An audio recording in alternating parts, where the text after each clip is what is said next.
Churches competed in contests with big cash prizes to see who could best implement eugenics into their sermons. Major denominations then tell Americans that Jesus is for eugenics. That same year in the United States, more than 25 states passed forced sterilization laws, and the Supreme Court ruled in favor of brutal sterilization policies.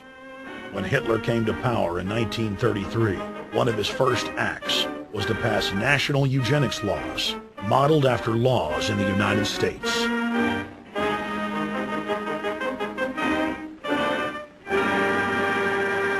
The 1934 film Tomorrow's Children brought the eugenics agenda to the silver screen in the United States. In the case of Miss Mason, I can see no reason for the operation that's been recommended. The girl is perfectly normal. She's hard-working and has a good reputation. Do you know anything about her family background? Oh, yes, Your Honor, I do. There are several other children, aren't there? Yes. What is their condition? One is a cripple. Two others might be classed as feeble-minded. Isn't the oldest son in jail? Oh, yes, I believe so. And knowing all that, you still contend that this girl should be allowed to bring more people like that into the world? She's sound, Your Honor. She's not anything like the rest. Surely she should be given a chance to work out her own salvation. I can't agree with you, Doctor. Suppose she is normal. The chances are that her children will inherit the family taint. Isn't that possible? But, Your Honor, I'm sorry, Doctor. 3 generations of unfit are enough. Petition not allowed.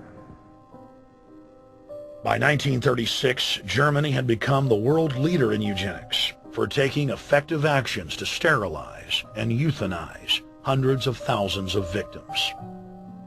The big 3 of American eugenics, Davenport, Laughlin, and Goethe, were dispatched by the Rockefellers to Germany, where they advised the Nazis on the fine-tuning of their extermination system. With the strong support of the U.S. and England, Germany had gone over the edge, and tens of millions would pay with their lives. At the end of the war, the Allies protected from prosecution the very Nazi scientist that had tortured thousands of people to death. The Nazi brand of eugenics had embarrassed the elites, but they had no intention of stopping their plans. The Allies literally fought with each other over who would get top Nazi eugenicist. It didn't matter if the SS doctors had tortured tens of thousands to death. They were free to go. The Angel of Death, Joseph Mengele, and his boss, Ottmar von Verscher, were not prosecuted, and von Verscher even continued his work in Germany after the war. Eugenicists were angry that their great work had been exposed. They then scrambled to camouflage their agenda. Eugenics Quarterly became Social Biology. The American Birth Control League became Planned Parenthood. New terms like transhumanism, population control, sustainability, conservation, and environmentalism replaced racial hygiene and social Darwinism.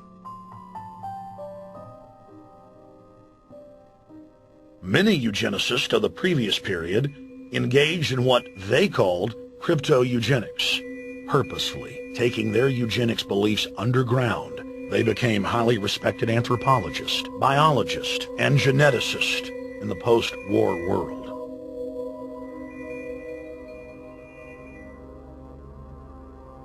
The Allies then smuggled thousands of Nazi scientists out of Germany and placed them in key scientific positions, ranging from bioweapons to rocketry throughout the military-industrial complex. The founder of IBM was a devout follower of Hitler. Thomas J. Watson had supplied his punch card computers and IBM technicians to the Nazis for use in the death camps. Tattoos on camp victims were IBM human identification numbers, which fed into the computers. IBM had used similar punch card systems as early as 1928 in a Jamaican race mixing study. The first real computers were literally invented by a eugenicist for eugenics.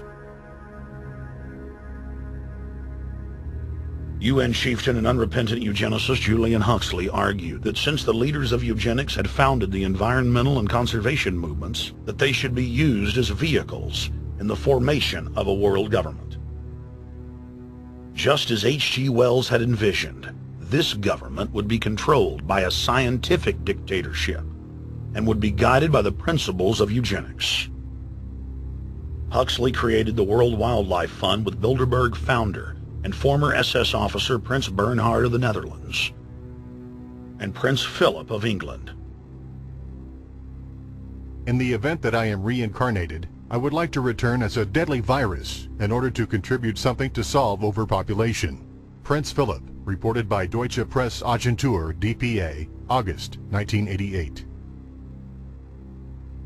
Aldous Huxley, author of Brave New World and brother of Julian Huxley, gave a speech at Berkeley in 1962, shortly before his death.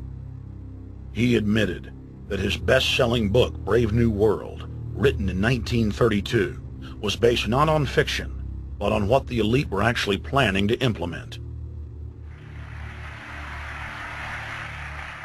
And here I would like briefly to compare the parable of Brave New World with another parable which was put forth more recently in George Orwell's book 1984.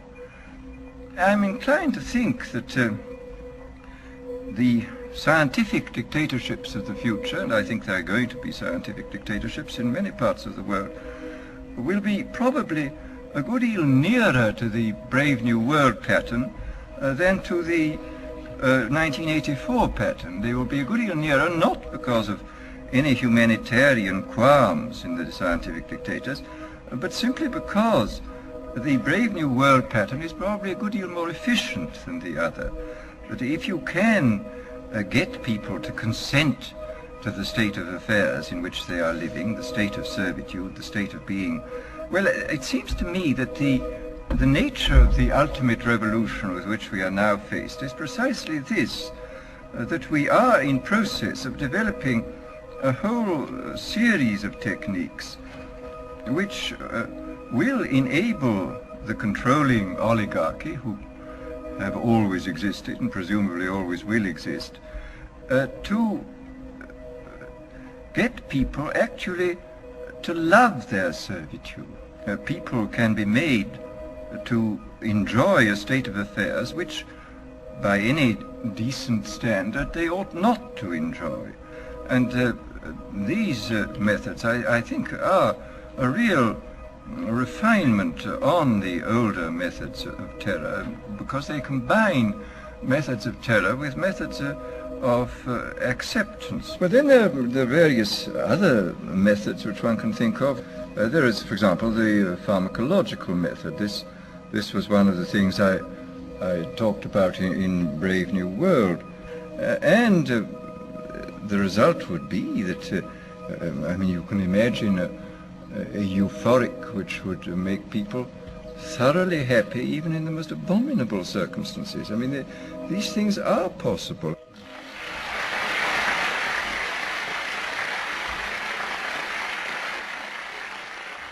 The elite have left a massive wave of destruction behind them as they cold-bloodedly experiment on civilian populations as if we are lab rats. A string of congressional investigations has uncovered more than 20,000 secret tests that were carried out against the American people between 1910 and 2000. One well-known eugenics study, the Tuskegee Syphilis Project, killed hundreds of blacks and spanned 40 years until whistleblowers exposed it in 1972. From 1943 until present, the British have tested lethal nerve gas on their own personnel, on land, air, and sea. Many died instantly. Still others died grueling deaths over several years. The federal government commissioned secret radiation experiments on thousands of non-consenting patients. Hundreds of hospitals in the U.S. injected healthy men, women, and children with uranium and plutonium at dosage levels ranging from non-therapeutic to lethal, killing many of the test subjects. Pregnant wives of GIs were given vitamins by base doctors that actually consisted of highly radioactive uranium-239 and plutonium-241. resulting in violent miscarriages and the death of the mothers.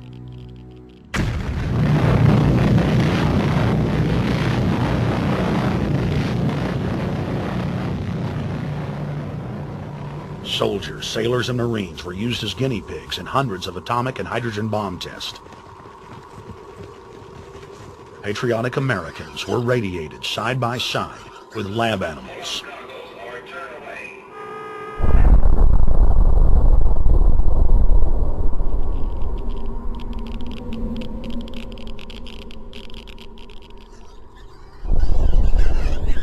Pilots were forced to repeatedly fly through mushroom clouds of DNA-destroying radiation.